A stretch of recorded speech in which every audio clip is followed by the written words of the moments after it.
During the Age of Reasoning, a revolt of intellectuals against suppression and ignorance that dominated people's lives at the time influenced education in the early modern period. The movement became known as the Age of Reasoning. Those who joined the movement became known as the Rationalists because of the faith they placed in human rational power.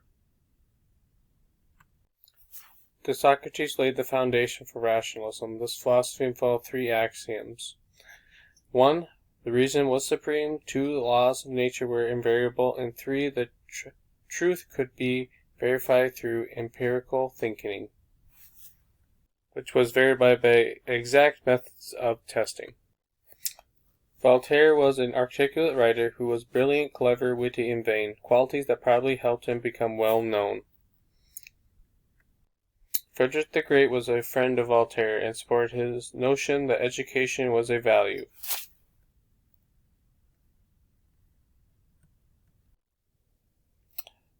Frederick the Great permitted an unusual amount of free speech for his era. He allowed common people a degree of liberty that most rulers considered dangerous at the time.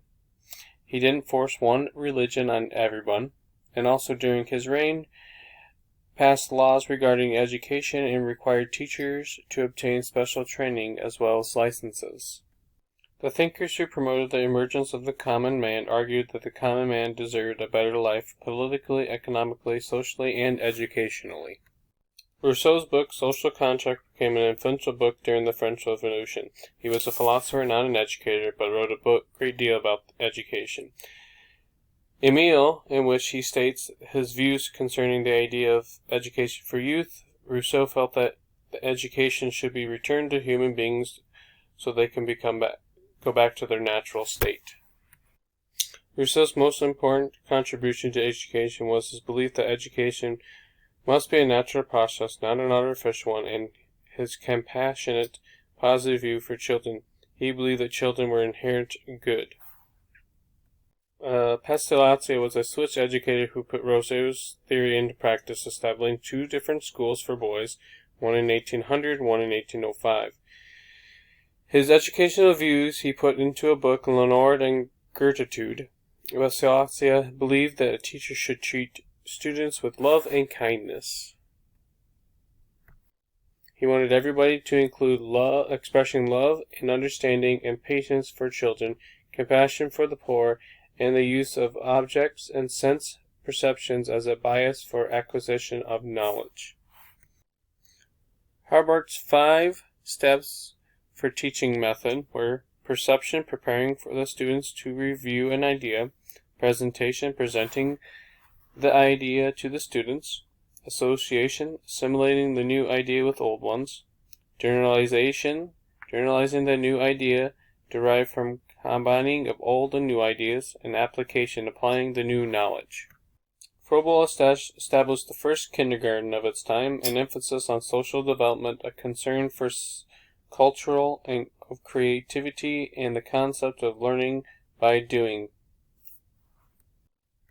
In the southern colonies, large plantations popped up. They needed cheap labor. After 12 years of settling Jamestown, they imported the first slaves from Africa. Other people of poor stature or peasants from Europe were indentured servants that worked several years on these plantations before being allowed to set free. There were a few wealthy landowners and the large mass of laborers, most of them were slaves, for two different classes. Few were interested in providing education for the slaves with the exception of missionary groups, such as the English Society. They educated the slaves primarily so that they can read the Bible, and wealthy landowners hired tutors to help teach their children. Distance between home and slow transportation precluded the establishment of centralized schools, but upper-class children grew old enough to attend college. They were usually sent to well-established universities in Europe. There is different nationalities that established the middle colonies and different religious groups in that background, which was called the melting pot of the nation. It made it impossible for inhabitants of the middle class to agree on a common public school system. The respectable groups in certain areas established religious schools based on their religion, and they also educated through apprenticeships while learning a trade from a master.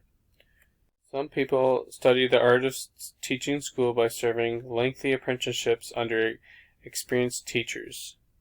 The northern colonies were mainly settled by Puritans, a religious group from Europe. Approximately 1,000 Puritans settled near Boston. They lived close to one another in the New England states. Towns sprang up and soon became centers of political and social life. Shipping ports were established. Industrial economy developed and demanded numerous skilled and semi-skilled workers, a condition that eventually created a growing middle class and common schools. Several different kinds of elementary schools sprang up in the colonies. Dame schools, which were conducted by a housewife in her home. The writing school, which they taught children to write. A variety of church schools. Charity or proper schools taught by missionary groups. The Latin Grammar School was established in Boston, the first permanent school of this type in now what is known as the United States. The grammar school was a secondary school. Its function was college preparatory. A year later, Charlestown opened its first grammar school.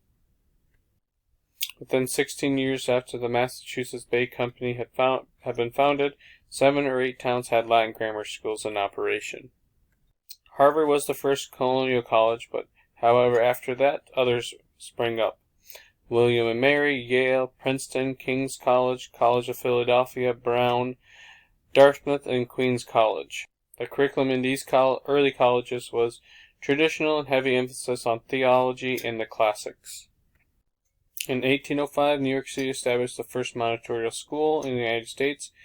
It attempted to provide economical mass elementary education for a large number of children. One teacher would teach hundreds of pupils at one time, using the better students as helpers. Horace Mann helped us to establish common elementary schools in Massachusetts. These common schools were designed to provide a basic elementary education for all children. He also wrote the Common School Journal. Through this journal, Mann kept educational issues before the public. In 1852, Massachusetts passed a compulsory elementary school attempt law, the first of its kind in the country, requiring all children to attend school. By 1900, 32 other states have passed the same law. The first U.S. Commissioner of Education was Henry Barnard. He was a longtime supporter of providing common elementary schools for all children, and wrote Value of Education in the Connecticut Common School Journal and American Journal of Education.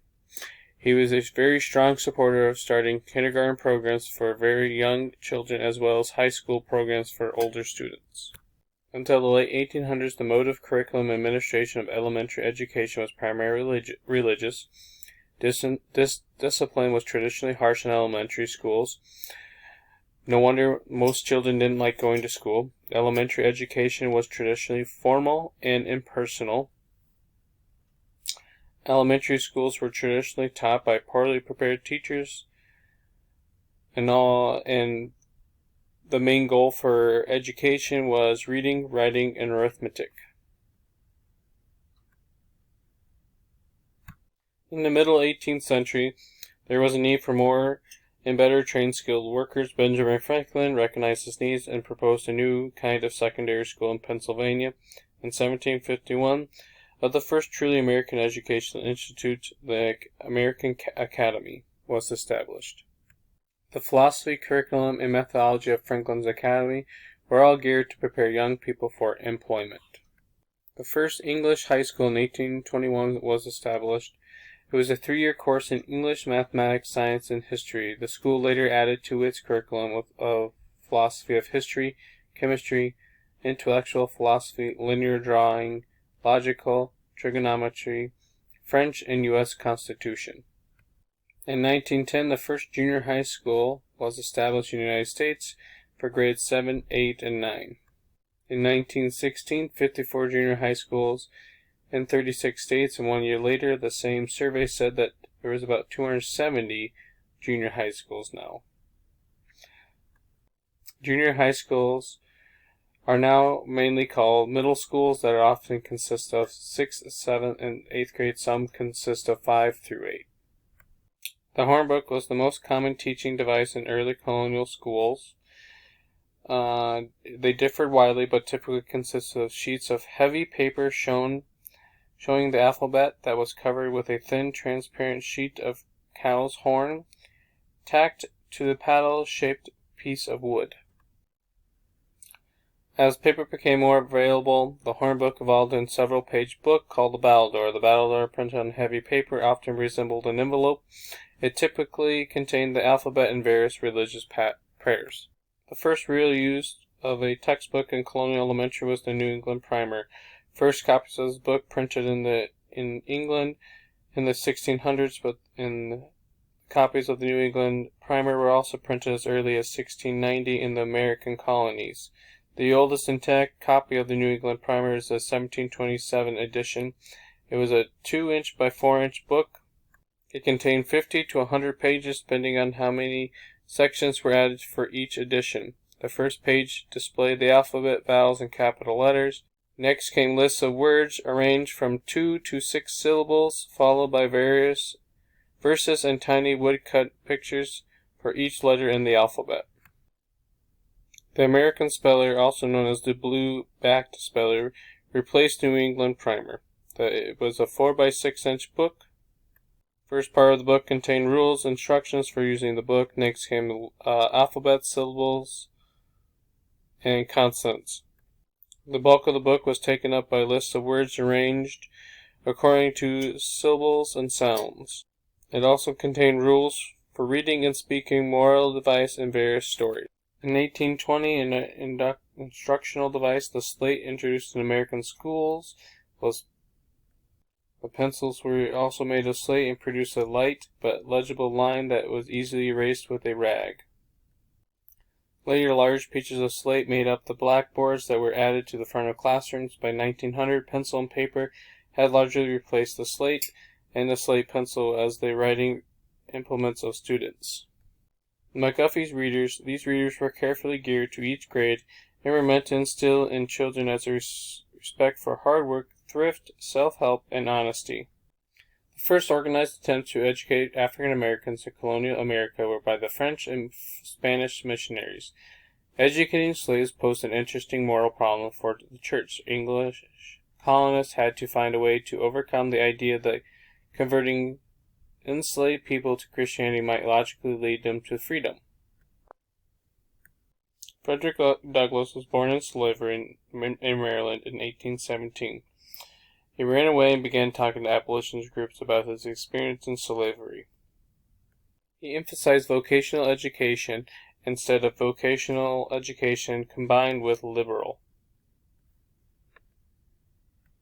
Booker T. Washington was born in 1856 and was one of the early African American educators who contributed immensely to the development of education in the United States. He realized that children desperately needed an education to compete in society and founded the Tuskegee Institute in 1880. It provided basic industrial education in its early years and gradually expanded to provide a wide range of college curriculum, and still stands to this day. John was a man born in Oxford, North Carolina. He became a successful teacher of aristocratic whites, and his white neighbors sent him to Princeton to see if an African American would take to college education. He advanced under Dr. Weatherspoon, who soon indicated that the venture was a success. Prudence Crandall created a boarding school in Connecticut. She ran into a problem when an African American girl asked to be admitted to the institution, and she, after much deliberation, granted her admission. White students and parents withdrew their children. To keep the school open, she recruited African American children. The pupils were threatened by violence. Local stores would not trade with her, and the school building was vandalized. Even being put in jail and tried by the state Supreme Court, she continued to work to stop slavery, for women's rights, and for African American education.